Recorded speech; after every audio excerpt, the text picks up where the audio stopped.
Baik. Selanjutnya, kenapa Allah tidak kelihatan? Jawaban dari kenapa Allah tidak kelihatan, Bapak Ibu sekalian, ada pada saat kita sedang sholat. Jadi pada saat awal kita sholat, kita mengatakan apa? Allahu Akbar. Itu jawabannya sebenarnya. Akbar ini dalam bahasa Arab siga mubalaghah, sesuatu yang melampaui batas atau sesuatu yang besar dari yang lainnya. Misal gini, orang Arab kalau bilang besar itu kabir, besar ya. Tapi kalau di mata seseorang Arab, dalam bahasa dia, karena Al-Quran turun dalam bahasa Arab kita pelajari, kalau dia lihat benda dan bagi dia ini paling besar, nggak ada lagi lebih besar dari benda yang sedang dia lihat. Menurut dia pribadi, dia mengubah dari kabir menjadi akbar. Jadi memang kalau kita bilang Allahu Akbar, dalam grammar bahasa Arab kita sedang mengatakan Allah Maha Besar. Memang sangat besar. Bagaimana memahami itu? Mari kita renungi hadis Nabi SAW. Kata Nabi SAW, perumpamaan bumi yang kalian tinggali ini dibandingkan dengan langit di atas kepala kalian hanya seperti cincin dibuang di padang pasir. Jadi langit ini yang di atas kepala kita, Allah menciptakan 7 lapis langit. Surah Al-Mulk ayat 3 menjelaskan itu. Alladzi khalaqa sab'a samawatin tibaqa. Allah yang menciptakan 7 lapis langit tibaq, susun 1, 2, 3, 4, 5, 6, 7. Bumi di bawahnya. Jadi kita ini di bawah, ini di atas kepala kita ada 7 lapis langitnya. Dalam surah Naba Allah mengatakan sab'an shidada, 7 lapis langit yang kokoh, gitu kan. Seperti itu bahasanya. Baik, Nabi SAW merincikan mengatakan perumpamaan bumi yang kalian tinggali dibandingkan langit yang pertama, langit bumi namanya, gitu kan, hanya seperti cincin dibuang di padang pasir. Makanya Bapak Ibu sekalian, kita berada dimanapun di muka bumi ini, mau di Amerika, mau di Saudi, mau di Indonesia, tidak akan pernah kita temukan ujungnya langit. Ada yang pernah lihat ujungnya langit? Hah? Kalau ada sampein, kita mau lihat juga. Nggak ada ujungnya langit. Kenapa? Karena memang bumi kita kecil sekali dibandingkan langit yang luas ini. Selalu sama saja gitu kan kita lihatnya. Dan ternyata ini terbukti secara ilmiah. Manusia sudah membuktikannya. Apa yang Nabi SAW sampaikan sudah terbukti. Jadi saya pernah sampaikan hadis ini dan satu dosen dari UI, kebetulan dia ilmu pengetahuan alam diajarkan, dan dia bilang sama saya, Ustadz ini ada dalam hadis? Saya bilang iya ada. Kebetulan teman dekat saya. Lalu dia berkata, Ustadz sudah tahu belum di abad ke-17 Masehi, tahun 1700-1800 Masehi, para ilmuwan mengadakan penelitian di alam semesta dan mereka menemukan memang ada jumlah yang tidak terhitung lagi dari bintang-bintang, banyak sekali. Tapi yang mereka sorotin adalah yang paling berpengaruh pada bumi, yaitu matahari. Karena matahari memberikan cahaya yang terang kepada bumi sehingga ada kehidupan, gitu kan. Lalu dia bilang, ilmuwan pada saat itu menemukan, mengatakan bahwasanya matahari itu lebih besar daripada bumi jutaan kali lipat. Dan jaraknya sekian juta mil udah, gitu kan, dari bumi. Dan ilmuwan dikagetkan di abad ke-19 dari Masehi, secara ilmiah mereka teliti, mereka temukan di alam semesta ini ternyata ada miliaran matahari-matahari lain dengan planet-planetnya. Jaraknya sekian juta mil dari bumi, udah terlalu jauh sudah. Jadi ini sudah luar biasa. Ternyata bukan cuma matahari kita nih, ada matahari lain. Ini matahari cuma berpengaruh ke kita saja. Ada matahari lain dengan planet-planetnya semua. Ada apa sana kita nggak pernah tahu.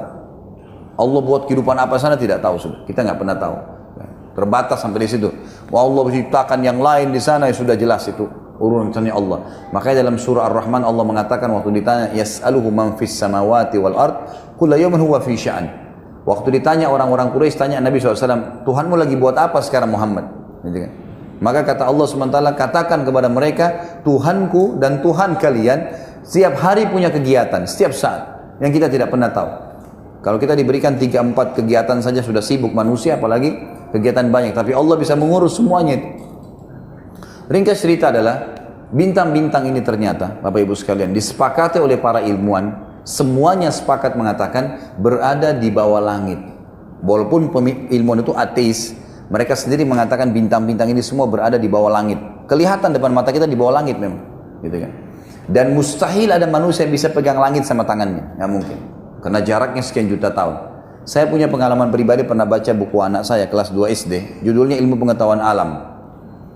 Dan ternyata di situ ada ditulis alam semesta, ada paragraf yang mengkritik saya. Tulisannya itu jarak antara bumi sama Pluto, satu matahari sama kita, itu jaraknya secara ilmiah 274 tahun kecepatan cahaya.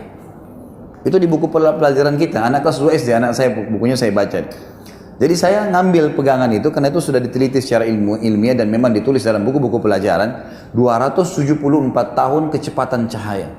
Jadi saya kadang-kadang berkelakar di pengajian saya bilang kalau kita kirim astronot masih bayi, bodoh nggak belum ngerti apa-apa bayi, ditaruh dikirim, umurnya 70 tahun mati tengah jalan. Belum sampai di sana, gitu kan. Jadi cuma bisa diteliti dari jauh. Itu satu matahari sama kita. Sementara ini ada miliaran matahari, gitu kan. Dan saya sarankan Bapak Ibu kalau lagi umroh atau haji, di belakang Masjid Nabawi di sebelah kanan. Kalau saya bahasakan sebenarnya sebelah timurnya Masjid Nabawi ya. Itu ada pameran Asmaul Husna. Masuk ke sana. Coba lihat deh. Tidak besar, laki-laki perempuan boleh masuk. Itu luar biasa, banyak sekali di situ diberikan gambaran Asmaul Husna, nama-namanya, arti-artinya bahasa Arab dan bahasa Inggris.